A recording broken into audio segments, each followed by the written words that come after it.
매일 성경과 함께하는 오늘의 큐티 시간입니다. 7월 3일 오늘의 말씀은 디도서 2장 1절에서 15절입니다.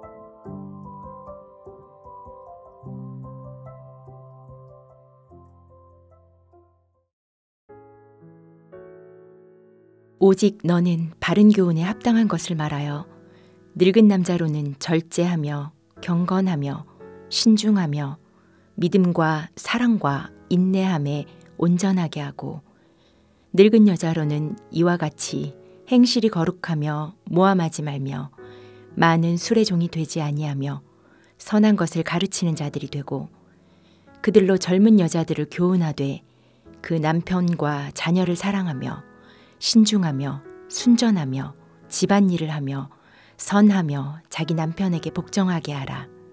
이는 하나님의 말씀이 비방을 받지 않게 하려 함이라.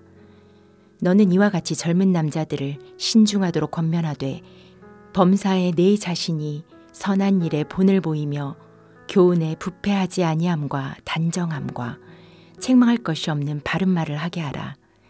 이는 대적하는 자로 하여금 부끄러워 우리를 악하다 할 것이 없게 하려 함이라. 종들은 자기 상전들에게 범사에 순종하여 기쁘게 하고 거슬러 말하지 말며 훔치지 말고 오히려 모든 참된 신실성을 나타내게 하라. 이는 범사에 우리 구주 하나님의 교훈을 빛나게 하려 함이라. 모든 사람에게 구원을 주시는 하나님의 은혜가 나타나 우리를 양육하시되 경건하지 않은 것과 이 세상 정욕을 다 버리고 신중함과 의로움과 경건함으로 이 세상에 살고 복스러운 소망과 우리의 크신 하나님 구주 예수 그리스도의 영광이 나타내심을 기다리게 하셨으니 그가 우리를 대신하여 자신을 주심은 모든 불법에서 우리를 속량하시고 우리를 깨끗하게 하사 선한 일을 열심히 하는 자기 백성이 되게 하려 하심이라. 너는 이것을 말하고 권면하며 모든 권위로 책망하여 누구에게서든지 업신여김을 받지 말라. 오늘 본문은 사도 바울이 디도에게 권면을 말씀하고 있는데요. 목회자로서 디도의 말과 삶으로 드러나는 모범이 권면과 가르침에 중요하다는 것과 성도들에게 꼭 가르쳐야 될 것이 무엇인지를 권면하고 있습니다. 그래서 1절을 보시면 오직 너는 바른 교훈에 합당한 것을 말하여 성도들에게 권면하라는 말씀인데 구체적으로 누구에게 권면하느냐? 2절과 3절은 늙은 남자와 여자에게 권면하고 4절에서 8절은 젊은 남녀에게 권면하며 그리고 9절에서는 종들에게 권면할 것을 말씀하고 있습니다.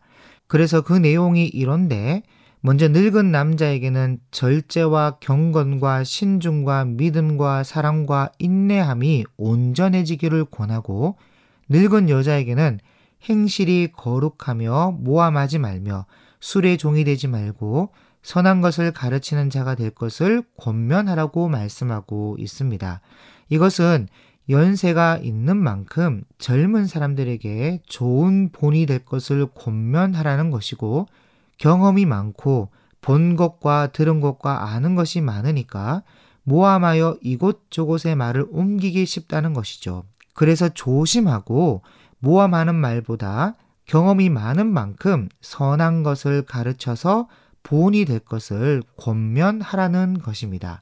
그리고 젊은 여자에게는 무엇보다 하나님의 말씀이 비방을 받지 않기 위하여 남편과 자녀를 사랑하며 신중하고 온전하게 집안일을 하며 선하며 자기 남편에게 복종할 것을 권면하라 그렇게 말씀하고 있어요.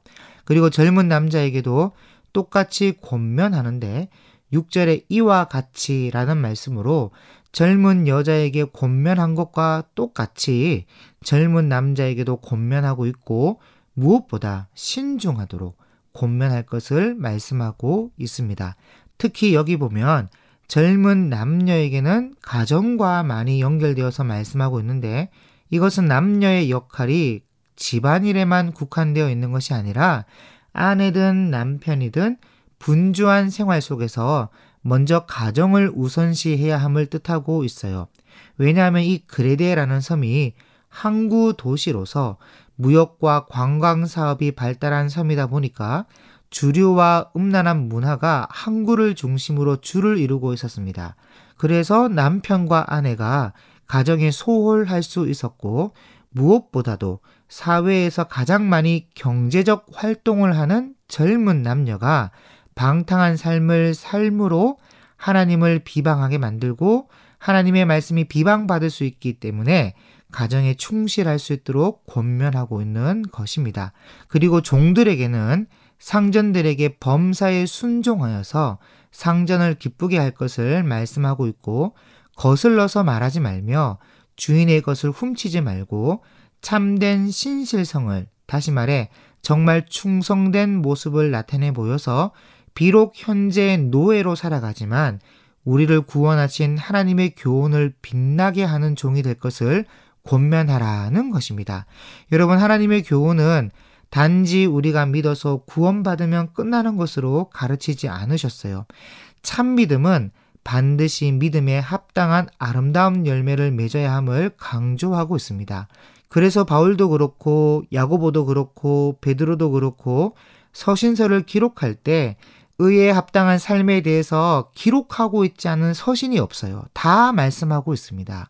구약으로부터 항상 윤리적인 삶, 도덕적인 삶, 예의가 있고 상식을 벗어나지 않는 보편적인 선을 행할 것을 요구했고, 특히 그리스도의 십자가의 사랑을 받은 우리들은 보편적인 선을 넘어서서 그리스도에게 받은 사랑만큼 우리도 사랑하며 살 것을 성경은 요구하고 있습니다. 물론 구원은 믿음으로 받고 윤리 도덕적인 삶으로 구원받는 것은 아니에요. 그렇지만 그리스도의 희생과 사랑으로 우리가 구원을 받았으면 반드시 구원받은 자의 합당한 삶이 윤리 도덕적으로 따라와야 된다는 것입니다. 그래야 하나님의 교훈이 빛날 수 있어요. 여러분, 오늘날 우리가 실제로 종은 아니지만 직장을 가지고 직장인으로 살아간다는 것은 비슷한 의미를 가지고 있다고 봅니다. 그래서 우리의 삶이 하나님의 교훈이 빛나도록 직장 가운데서 직장 윤리에 플러스해서 좀 더 신실하고 좀 더 충성되게 일을 한다면 하나님의 교훈이 빛이 나리라 믿습니다. 그뿐 아니라 사도 바울은 성도들의 연령대와 위치에 따라 권면해야 할 내용을 나눠서 말씀하고 있을 뿐 아니라 가장 중요한 가르치는 디도가 먼저 본이 될 것을 명하고 있어요. 7절과 8절에 범사에 네 자신이 선한 일에 본을 보이며 교훈에 부패하지 아니함과 단정함과 책망할 것이 없는 바른 말을 하게 하라. 이는 대적하는 자로 하여금 부끄러워 우리를 악하다 할 것이 없게 하려 함이라. 너무나 당연한 말씀이죠. 가르치는 자가 본이 되지 못한다면 그 누가 그 교훈에 순종할 것이며, 가르치는 내용과 가르치는 자세가 순수하지 않다면 악하다 하지 않을 사람이 누가 있겠습니까? 여러분, 예수님께서 장로들의 전통은 무시하더라도 율법의 정신은 지키면서 바르게 가르치니까 그 가르침에 힘이 있었습니다. 그런데 그 당시 종교 지도자들은 말은 모세의 율법이니 장로들의 전통이니 하면서 말은 무성하지만 행함이 없고, 행한다 하더라도 자기의 의를 드러내는 외식만 가득하다 보니까 그 가르침에 권위가 없었어요. 마태복음 7장 28절에 예수께서 이 말씀을 마치심에 무리들이 그의 가르침에 놀라니 이는 그 가르치는 것이 권위 있는 자와 같고 그들의 서기관들과 같이 아니함 일러라. 그러므로 여러분, 그리스도의 은혜와 사랑으로 우리가 구원을 받아 주의 자녀가 되었다면 한량없는 주의 은혜의 선한 삶으로 보답할 수 있어야 할 것입니다. 오늘 디도에게 명하고 있는 바울의 말씀과 디도에게 권면하라고 명하고 있는 이 권면의 내용들을 우리가 잘 살펴보면 우리 삶 속에 하나님의 말씀이 비방을 받지 않도록 하고 아름답고 선한 일을 통해 하나님의 교훈이 빛나도록 하는 우리 삶이 되어야 한다는 것입니다. 그래서 세상 사람들에게 업심 여김을 받지 않는 저와 여러분이 되어서 하나님께 영광이 되는 우리의 삶이 될 수 있기를 축복합니다. 기도하겠습니다. 하나님 아버지, 우리를 구원하여 주신 은혜와 사랑에 감사를 드립니다. 오늘 그레데 성도들과 디도에게 말씀하고 있는 권면을 따라 그 은혜에 보답할 수 있는 선한 삶이 우리에게 있게 도와주옵시고, 바른 교훈을 통해 우리를 양육하여 주셔서 매사에 경건하고 신중하며 항상 선한 일에 힘쓰는 주의 백성이 되게 도와주옵소서. 예수님의 이름으로 기도드립니다. 아멘.